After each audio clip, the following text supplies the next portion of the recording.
righty. And looks like we have a nice handful of people here. This is excellent. Let's do one more minute.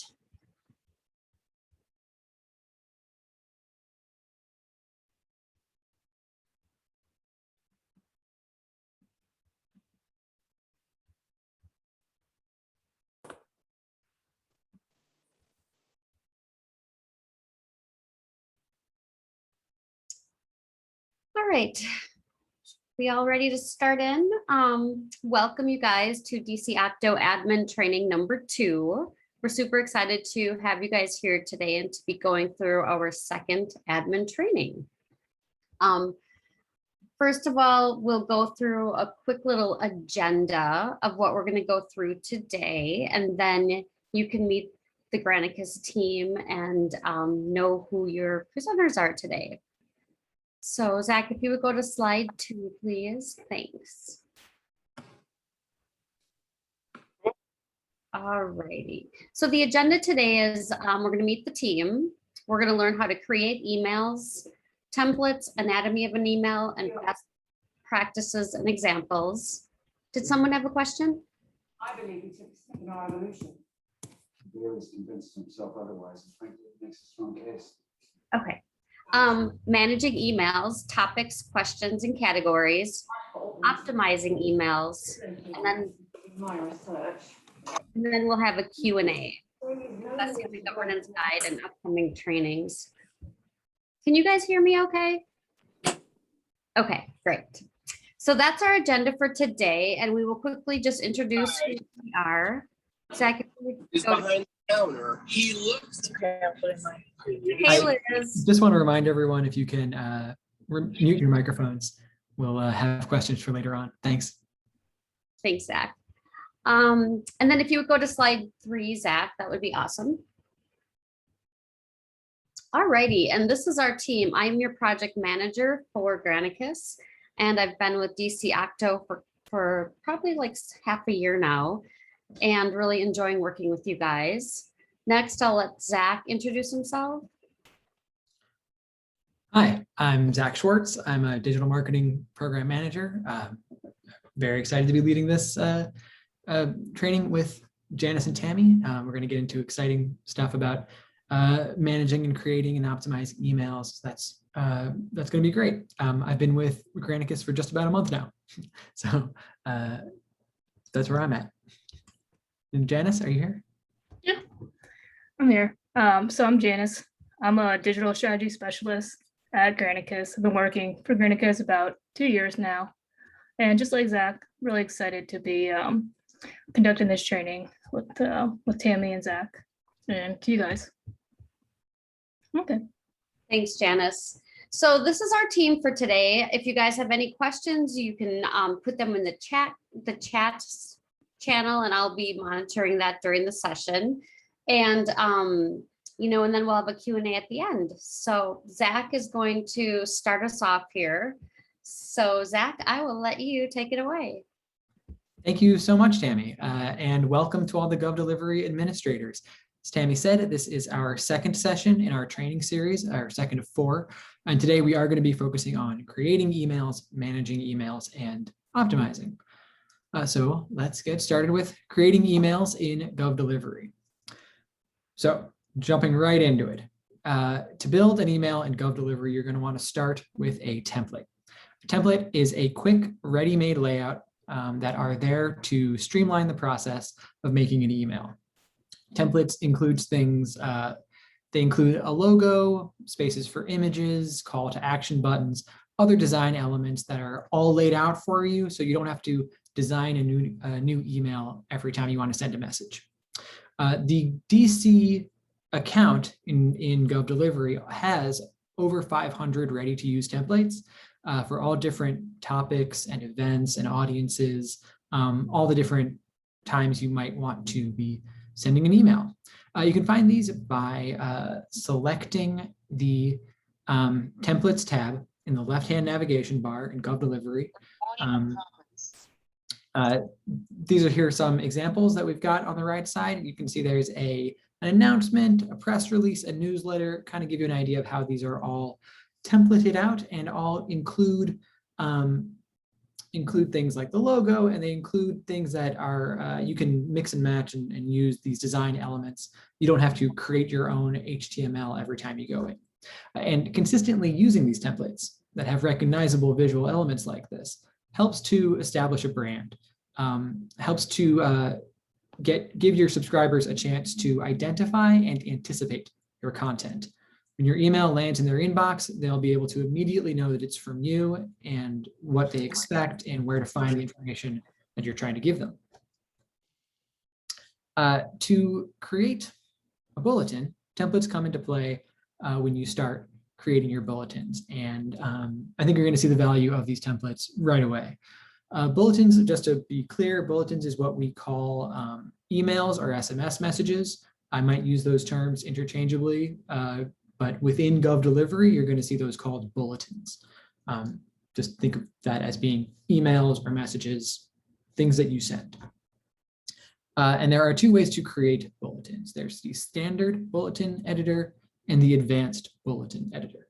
The standard editor is the one on the left here. It is and the advanced is on the right.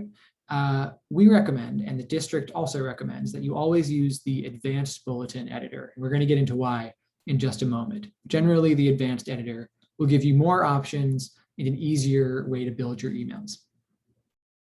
So starting with the standard bulletin editor, just because it's a little bit more simple and it's the standard. The standard, it's this single page, it's very lightweight, there's no frills on it, which on the one hand is going to make this very simple to use. It's going to look a lot like word processing software that you're familiar with using. But on the other hand, it means that there are very few formatting options for you. This is all the formatting that you're going to do will be ad hoc. It'll be just as you put it in. And this is really recommended only for users who have experience using HTML, because you can create your own custom bulletin as you go along, which is great if you have that experience and you want to kind of do something on the fly like that, but it does mean that you're not going to get all those benefits of the template. And this editor should really only be used in limited specific circumstances that fill a particular need. And before you use that, do make sure that you get that approved by your account admins and the web team before you use this editor, because it is a little dicey. The advanced bulletin editor is more flexible. It's going to be easier to use as you in your day-to-day. It has a drag and drop design. It's very easy to use, and it gives you immediate visual feedback about what your final bulletin is going to look like when you send it out. What you see in the bulletin is what your users or what your subscribers are going to see when you send it out.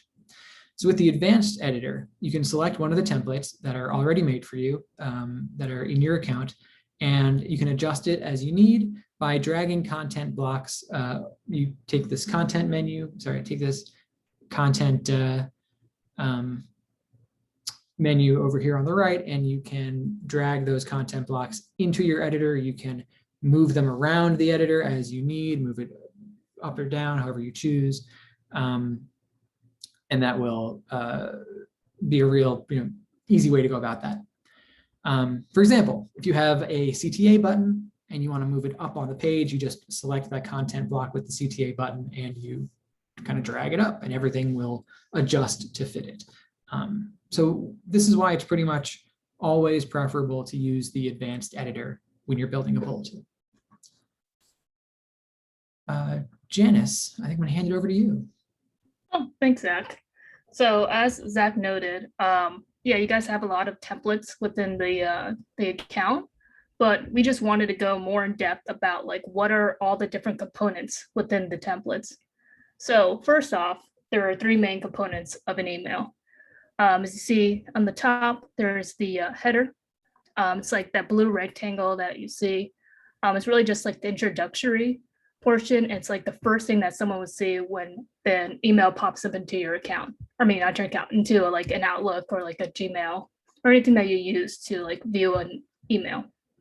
And then the second portion, which goes from like the right here and now branding logo to all the way to the end of the second primary call to action button.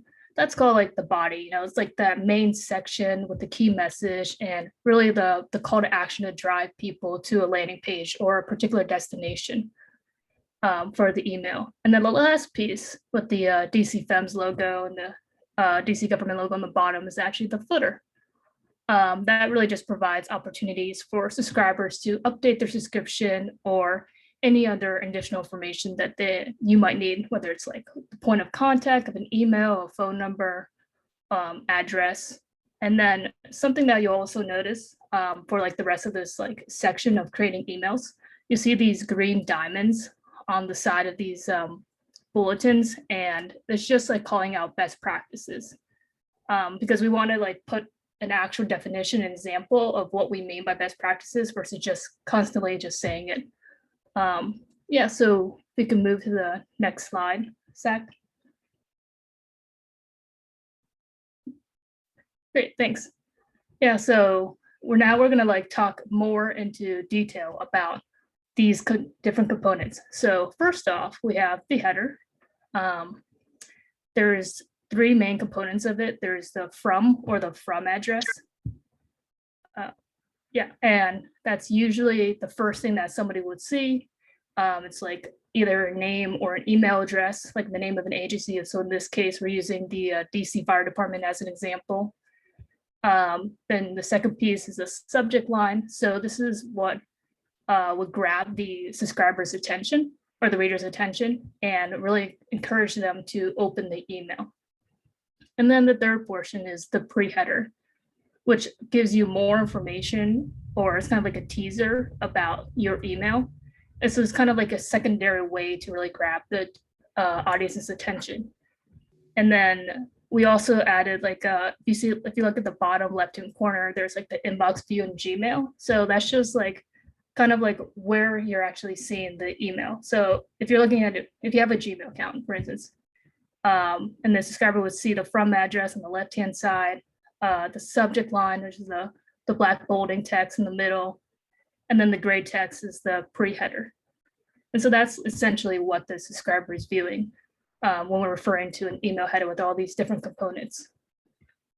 Zach, I think you can move to the next slide. Thanks. So yeah, the second portion is the body. So there's 4 like key components for the body.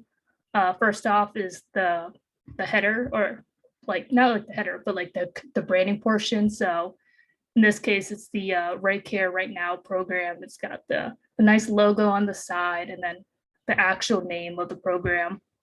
And just like having this idea of like the branding to be the same for all emails, that will help your audience immediately recognize your organization, and this would help build brand and leverage credibility. And then the second portion is professional graphics and photos. So you see that there is a lot of, like, it's always good to have like simple imagery, whether it's like one face or 2 face, something that just like resonates with the audience better. Typically, we only recommend 1 or 2 faces per image just because it's easier to follow than going with the group. And then just like a tip, like if you have trouble finding images, there's actually a lot of images within the library of the govDelivery account. So if you need to, you could just look there. And then the third portion is the clear call to action. So that's just like the button that you see like right in the middle. Just in general, buttons do a really good job of grabbing attention, and people really like clicking on buttons. I know for a fact, like whenever I look at emails, whenever I see a button, I just like click on it right away. So it's always good to have buttons in your email. And then the fourth portion is having like the clean prose. So that just means like using bulleted lists, having like nice clear sections, and really like something that's like a term called like content chunking, and just like having that idea of like splitting things up to give your design like white spaces. And it's always good to keep it simple and use plain language and sentences. Yeah, so we can move on to the next slide, Zach. Thank you. And then the final piece is the footer. So in this case, the template that we have as an example is having a strong branding as well of the agency. So if you remember, like the past slide was about the program. So this footer has like the agency name for the DC Fire Department, as well as since it's within, like DC government. So it's also the DC government logo. And then there also information about the address, like where is the fire department located, as well as the phone number and point of contact, the email address at the bottom. But you can also include your social media links. So just another way to grab the subscriber's attention and get them to click on or like follow your social media platforms. So those were the three main components of an email. And it's like the header, the body, and the footer. And so before we go on, like, does anyone have any questions regarding these components? Okay, sounds like a no. So we can move to the next slide. Okay. So here are some examples of that I found in the district account. So looking at the left-hand side, I was just looking for like examples that had like everything that I talked about in the previous slides. So like the like a strong call to action button, an image, chunking information with having like a clean prose. So starting from like the left, DCRA, I thought they did a really good job sending out this email about applying for your fireworks license today.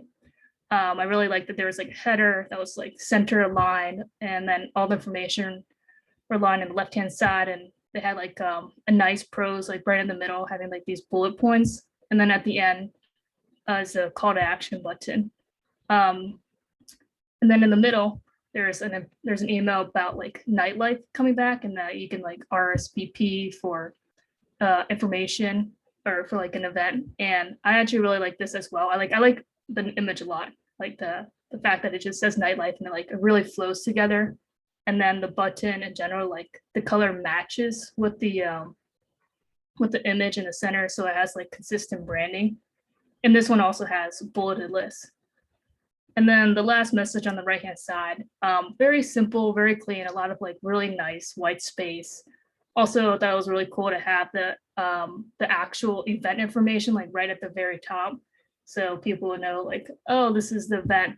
This is something I want to RSVP for. So it gives you like a really straight away like nice call to action.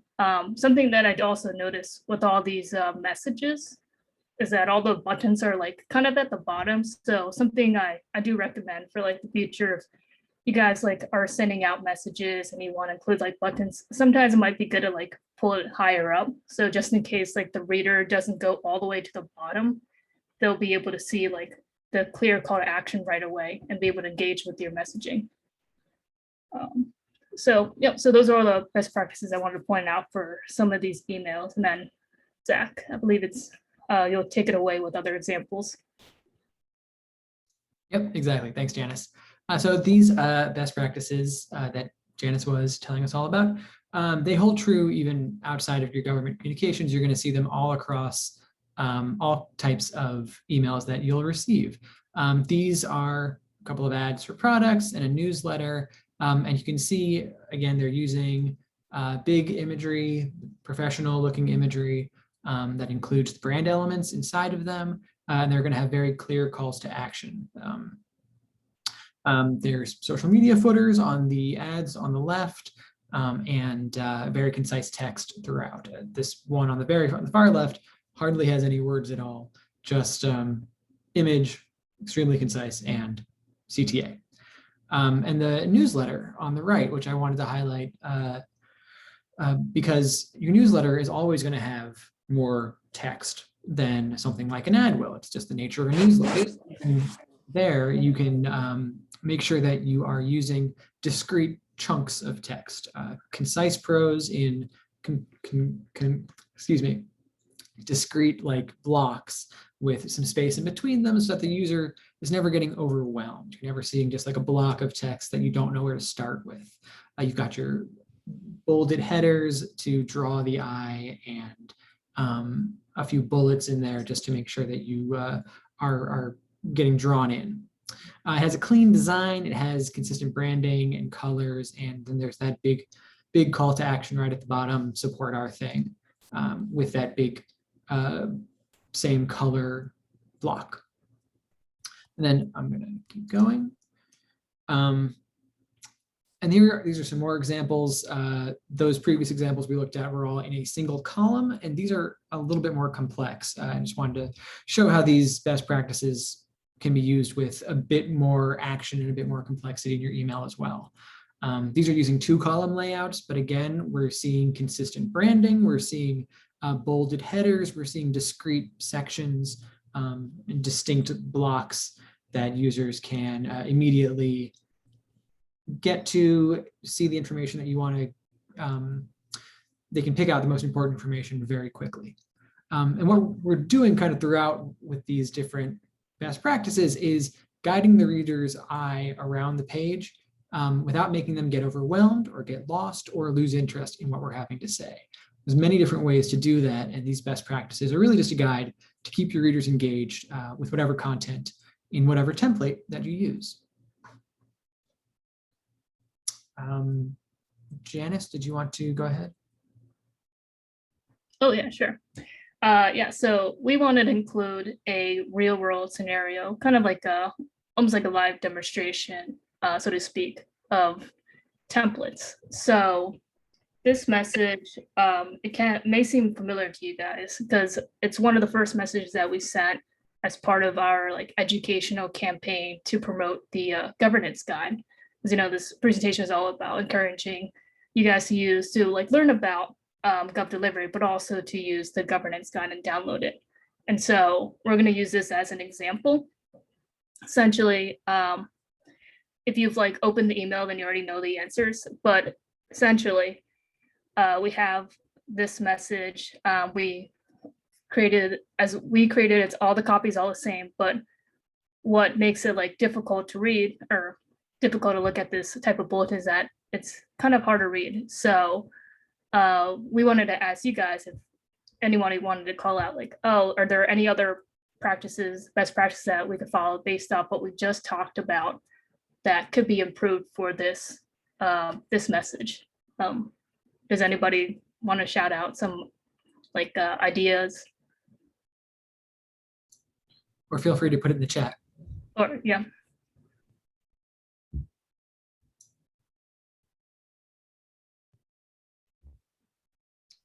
Zach and Janice, there is a question in the chat.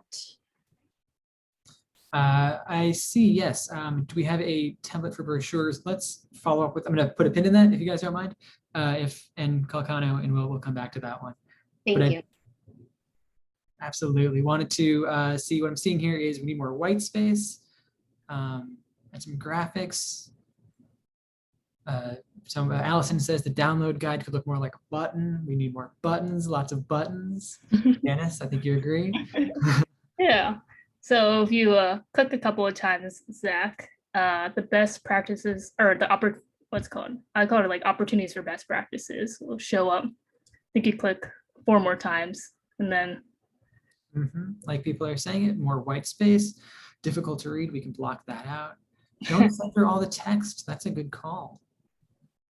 Yeah, so I think you guys hit more than I actually put out. Yeah. But so perfect, yeah. Need more white space, more text. And then this is the improvements, or so to speak, all the other stuff that would be improved of how we actually sent out the message. Zach, if you click on the rest of the buttons, you'll see all the best practices that we follow and what you guys called out. So like the main call to action, turning that download guide in the button. I do see a question that says, is it bad to center all the text? So I would say like for when you're just like designing it, if everything is centered, then to me, that's okay, because then all the content is aligned with each other. So it's either having content aligned to the left or having it centered, but just keeping it all organized is usually what we recommend.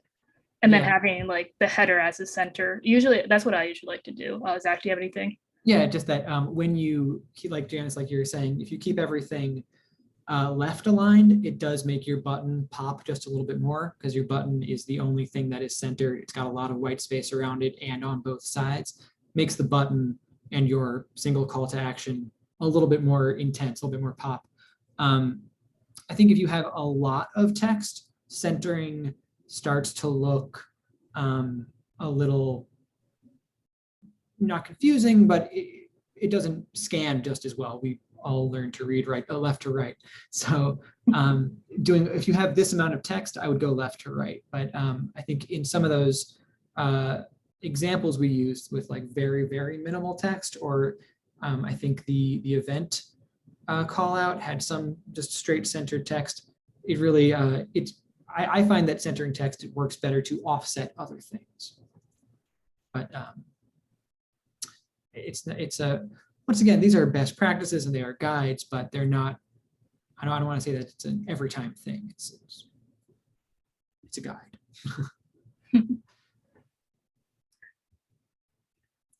Janice, was there anything else we wanted to get over this one?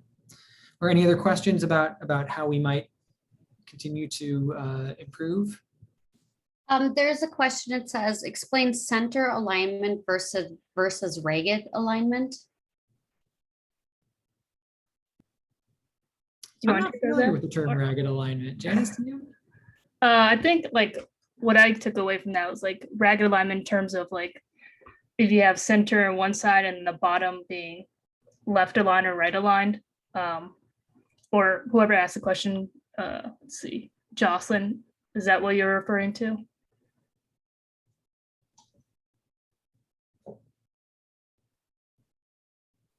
So my question, can you hear me? Yep. Can you hear me? Yeah, you mentioned keeping everything aligned. You can center text within a table with equal margins on either side, and it makes it look centered within the page versus traditional centering, which gives you that ragged alignment where some lines are longer and shorter. So is that what you mean by putting things in the center like that? Because a ragged alignment is hard on the eyes if you have a lot of text, like in that block you use. But if you brought your margins in left and right, that gives the illusion of being centered. So is that just a design style on the author, or is there a best practice with that? My, if I'm understanding correctly, I think you would want to, I prefer a ragged alignment over kind of, if we're talking about like justified spacing, justified margins. Yeah, I was just trying to understand what Janice was saying about her preference over having things centered. Because what your example of before, the top with the center, that's a ragged center. But if you made the margins on each side equal, that would look like a justified center. And that's all. But I see what you're saying. yeah, because the ragged center, the lines, it's hard to read. Particularly if you have a lot of text. Yeah. So that sounds like a design element for the author, not really a best practice issue and your audience, unless I'm wrong. Jocelyn, it's Liz.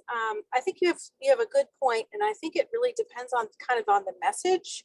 Sometimes when things are short, it's real easy to see them when they're centered. They pop that way, but if you have, as you said, long lines of text, it can be hard for the eye to read the whole thing.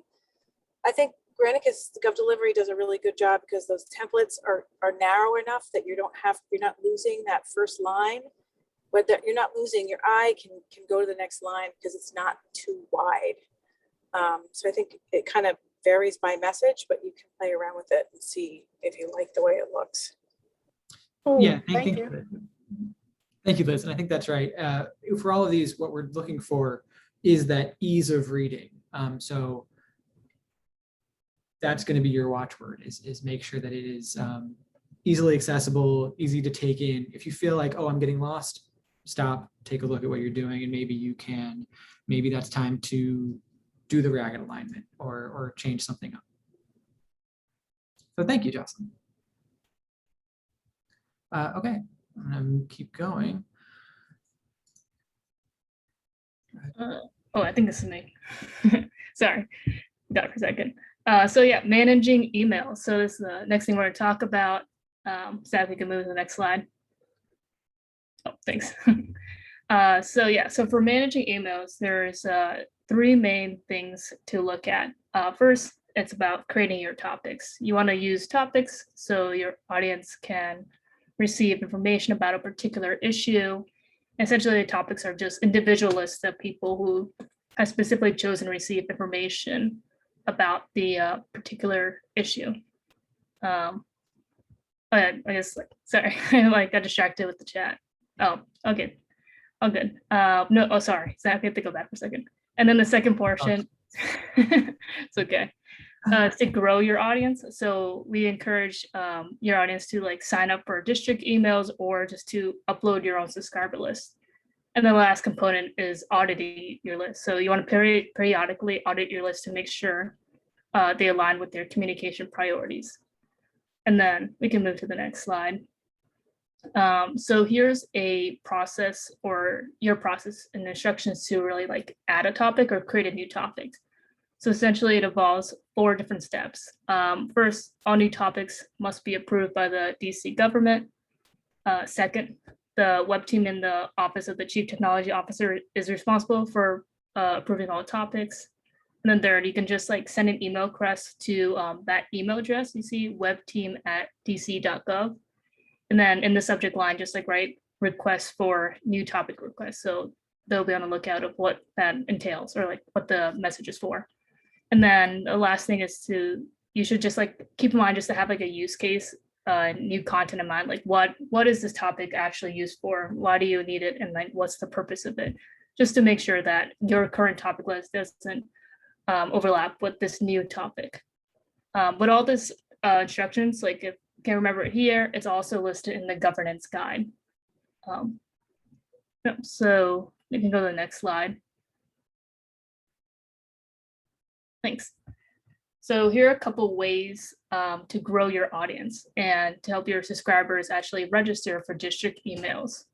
The first one being the website. So in any website, you'll usually see a little icon button that says that's the what's called an email or a message envelope. And essentially, subscribers can click on that and they'll be able to enter their email address directly from your website and be able to sign up for the topics.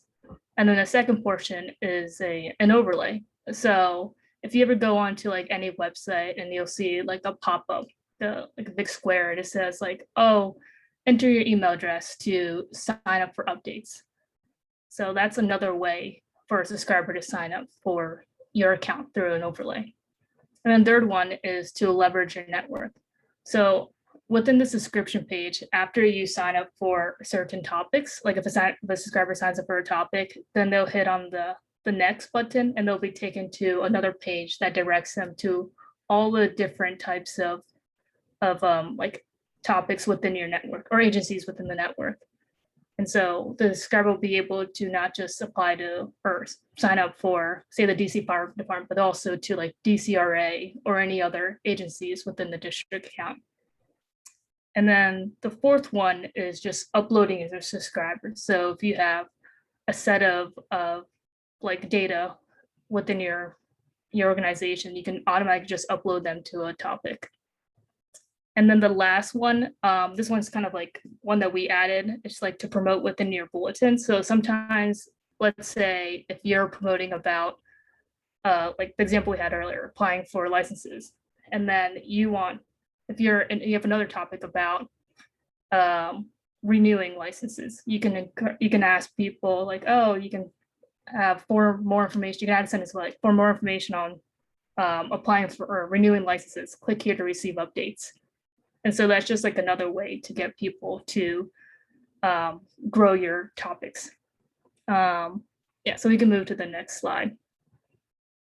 Yep, so this one's about auditing your list. So something that we can see is that within the district account, there are 65 topics with 0 subscriptions and about 215 topics with less than 10. And then we're not including test topics. So that just like tells us that there's a lot of topics that could, I mean, like some of them could have like specific purpose as to why there are less than 10 subscriptions. But having like a lot of topics with 0 subscriptions, you can probably like if it's not being used, like if you're not sending any bulletins to those topics, you could probably like have a nice account hygiene practice, which is just to remove those topics with 0 subscriptions, because like if you're not using it, then it's also like, then you just like don't need it. And so essentially auditing your list is just a really good way to keep your account clean. Sometimes we also notice that topic names are vague. And so just having like a nice clear list of the title of what that topic is actually used for is really good just for managing your topics in general. And we actually have like this example of the right-hand side, which I think does like a good job showing how to name your topics and really keep it clean. From like the DC Department of Housing and Community Development, and they did a good job of explaining like different types of housing providers versus housing tenants and home buyers versus homeowners. So Zach, if we go to the next slide, we're gonna go more in depth about what other ways that you can understand your audience. So there's something called questions. And essentially questions is a feature so you can understand your audience attributes. So it could range from their name, which is really great for personalizing emails, the location, understanding like not just the fact that they could be a district resident, but what type of ward are they from, whether it's like 1 or 4 or 8, the zip code, so that's also different than the ward. They'll also understand like what type of person they are. So if they're a teacher, then they'll probably want more educational materials. If they're a student, maybe they're looking for internships. If they're a resident, they maybe want more information about programs relevant to them in the district. You can also have understanding of their content interests. What type of information are they looking for, whether it's like about their program, fireworks, nightlife, pretty much anything related to your agency. Another example that we have are like languages. Are they Spanish speaker? Then they want maybe like information in Spanish. And then you can also use it to learn if they want text messages. So it's just receiving like SMS sends, so through your like mobile phone. And then we also have examples on the right-hand side. And then Zach, we go to the next slide. We can understand how to use those questions into like a segment. So essentially what you can use this for is to not just like to understand your audience, but also to figure out like what information can we send them.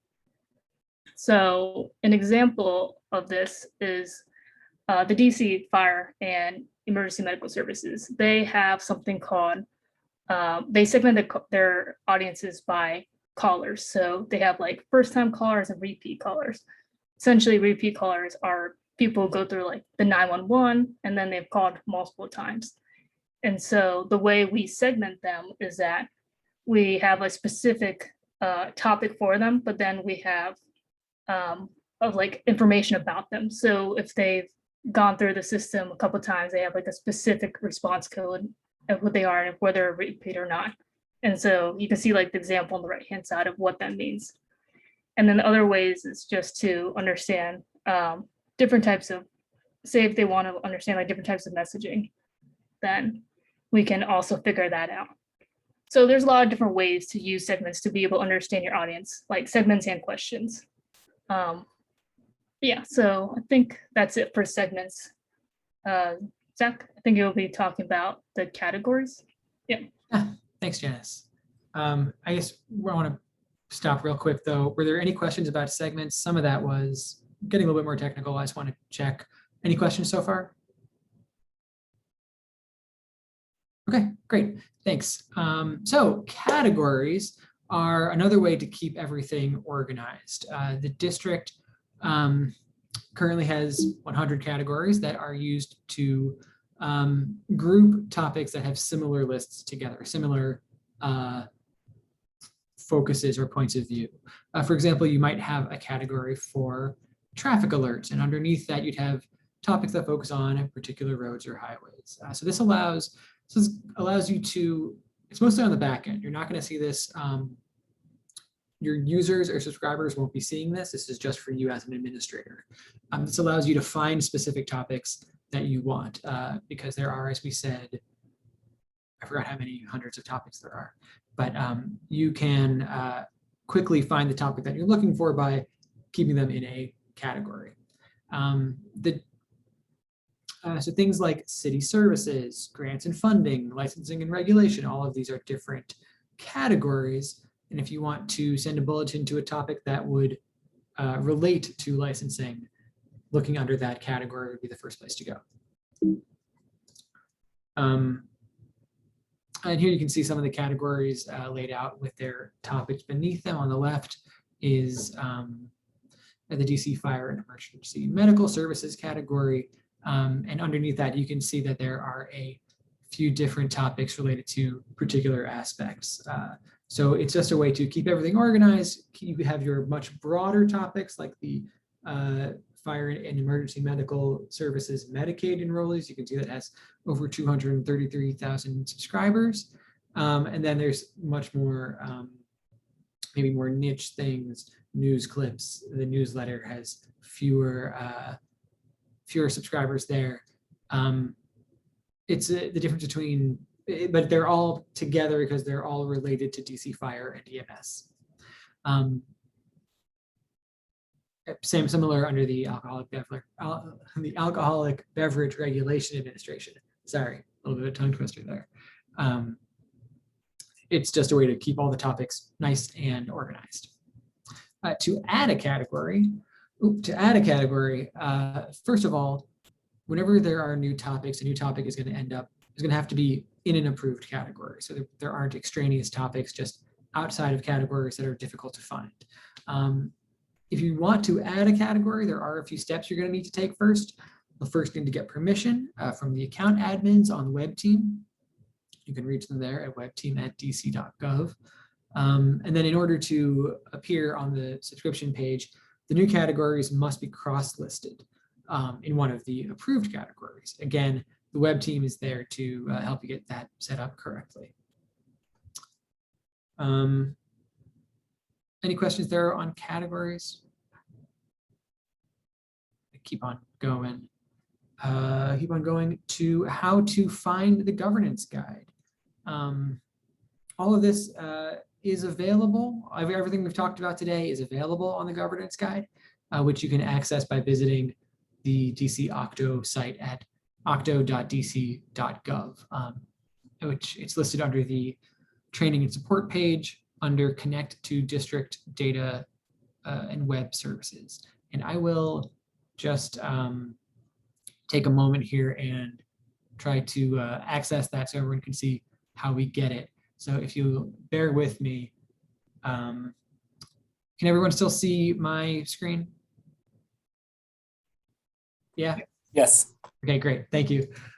So if we go to octo.dc.gov and then over to agency support and to development training and support, down under connect to district data with web services, you can see the govDelivery user guide here. Click on that and that'll take you to a little blurb about the govDelivery user guide. Click this PDF and you'll be right there. And so the things that we talked about today are going to be on pages, I believe that's 8-ish. I think we started on 8. Your key components to govDelivery, what's the topic, categories, I think segments are here, what's a subscriber. Oh, yeah, let me do that again. We'll start. It seems like I went a little quickly there. Sorry about that. Just wanted to say, so everything else you can see in the table of contents, everything else we went over is, I think, around sending an email, your basic components that Janice went over, your header and your footer and your pre-header. All of that will be here for you. So that's in the governance guide. And again, so to get there, it's octo.dc.gov. And then in this top navigation here, if you go to the agency support section, which is very useful, you've got your IT standards and policies, and then your development and training and support section. So in the development, training, and support section, these are blocked out into some headers here, including frequently asked questions, and then connect to district data with web services. govDelivery is a web service, that's the one you want. And then here at the govDelivery user guide, you can get this downloaded. And there it is.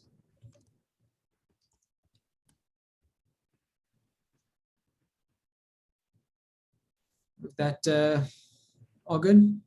And again, this will be recorded, so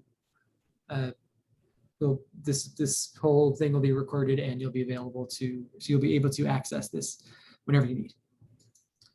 I'm going to go back into the presentation at this point, and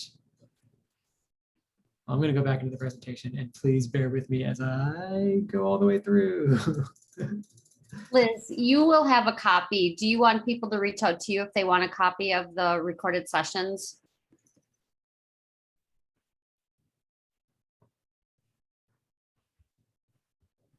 I might have just put her on the spot there. We'll also, I believe their sessions are going to be hosted later on. Oh, it looks like Liz might have had a drop. Okay. Well, Liz will have a copy. So what I would do is reach out to her, Mike, if you guys want copies of it. Great.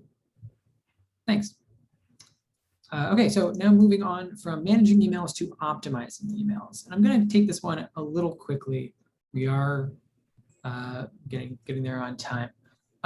So I want to talk about optimization as sort of a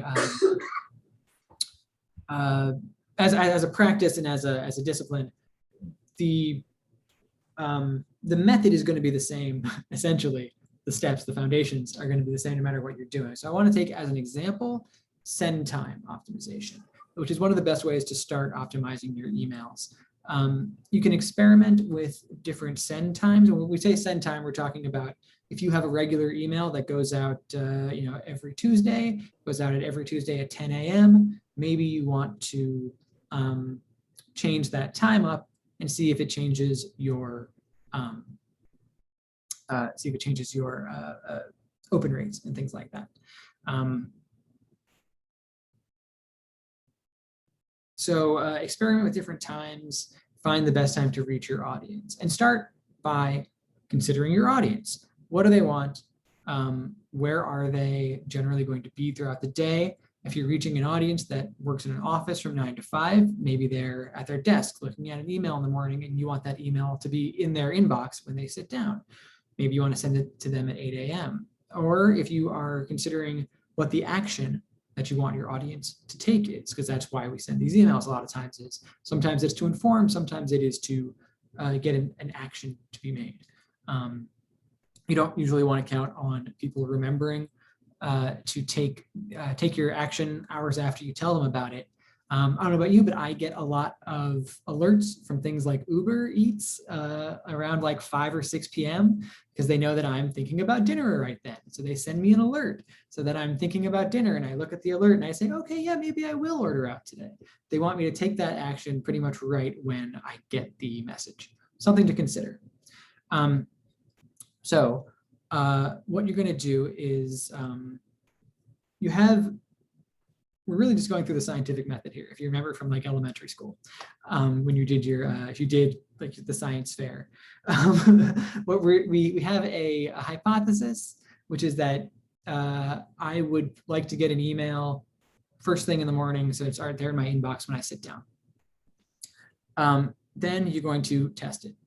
Take your audience, and if you can, create segments and send out, create segments, send one group at 8 a.m., send one group at 10 a.m., and then see how it goes. Or 1 week, say if you don't have a big enough audience to segment like that, you can 1 week go at 8 a.m., the next week go at 10 a.m., just as long as you are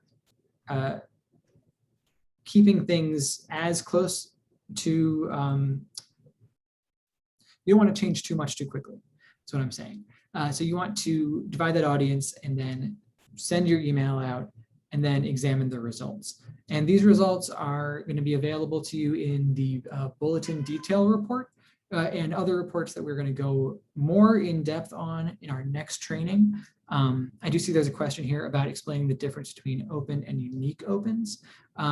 So this here, what we're looking at is the bulletin detail report for the announcement that we sent out on a couple of weeks ago. I think it was like the 24th of June.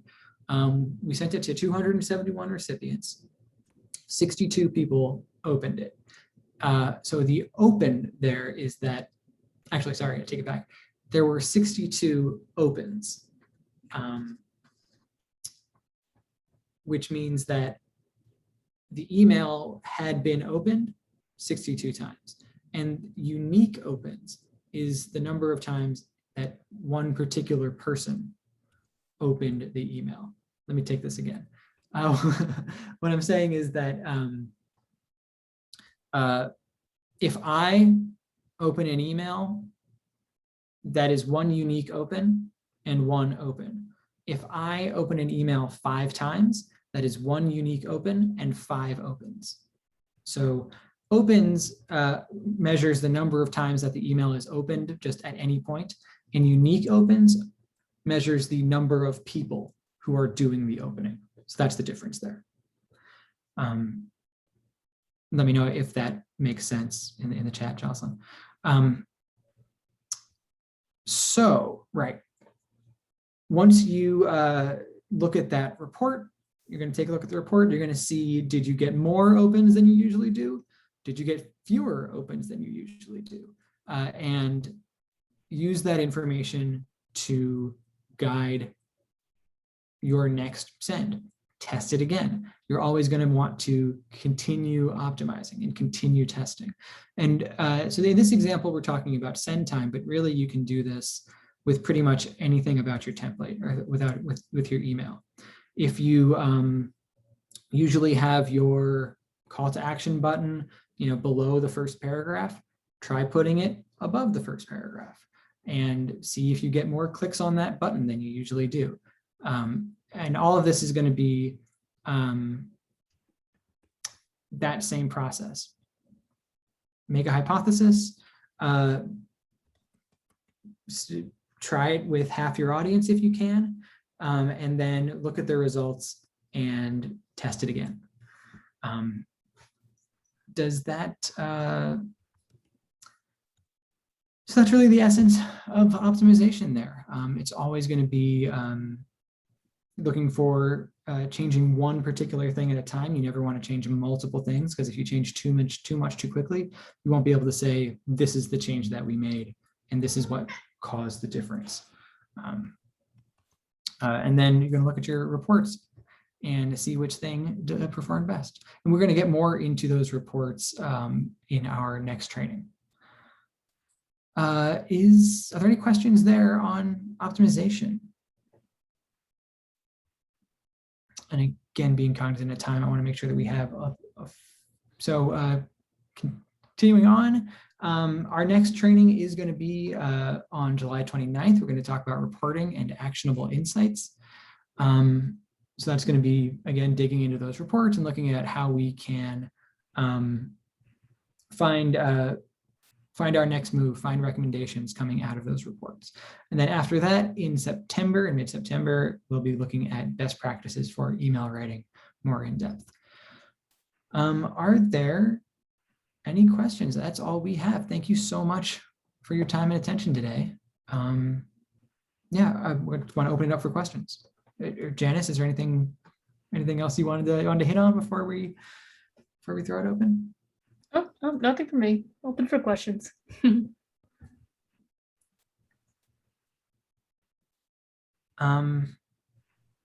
I wanted to circle back around to somebody had asked about a template for brochures or reports. And did we have an answer there? That would be, I think we can. And So- we could do a custom one. Like if it, let's see, were we talking about an email template or a print template? It's a print template. A print template, okay. I know email templates, we can do custom ones. And I believe we could do a print one too. We would just have to put it through our design team. So the answer is yes. But Okay, thank also, you. I would recommend taking a look at that. On the left-hand column, look of when you get into the account, on the left-hand navigation bar, there's a thing that says templates. Scroll through those. There might be something there that you can use. That would be my first thing, is just, unfortunately, is just to, there's a lot to go through. Give them a scroll, see what you find. And then, yeah, let's circle back and talk about that custom request. Thank you. Thank you. Any other questions for Zach or Janice? Great timing. We only have a couple minutes left. Well, once again, thanks so much, everyone. Just want to say Yeah. thanks. Thank you. And we will be sending Liz the recording once we have it all packaged up. So Liz said that if you guys want a copy of the first or second one, to just send her an email. And we thank you guys for coming, and I hope it was helpful. Have a great day. Thanks so much. Have a good day. Bye.